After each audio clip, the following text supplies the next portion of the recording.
friends, welcome back to the tutorial, and in this video I'm going to show you how to activate your Microsoft Office.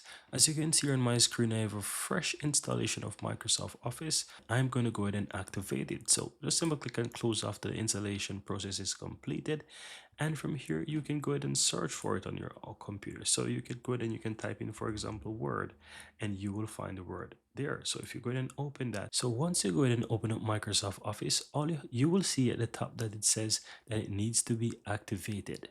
Now all you have to do is just simply click on File on the upper left hand side, and here you want to go to Account. Now from here you have the option here that says Activate Product. Click on that. Now you can enter an email address if you so desire, or you can enter the product key. It's right below the next, so you can simply click enter a product key instead, and you will have this option appear. All you have to do, go ahead and enter that product key, and then you want to go ahead and click on install.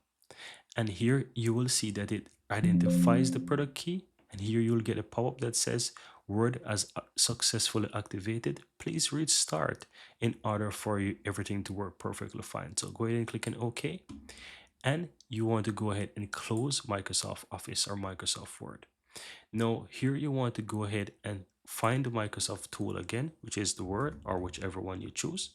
And once you open that up, you will see that it's activated. Now you will realize that you don't have the activation bar pops up anymore on Microsoft Word or anywhere else. But if you try to open up a new document and try to go to File, then go to Account again, you will see that your product is now activated. And that's how you activate your Microsoft Office, guys, on your Windows PC. Very easy and very simple.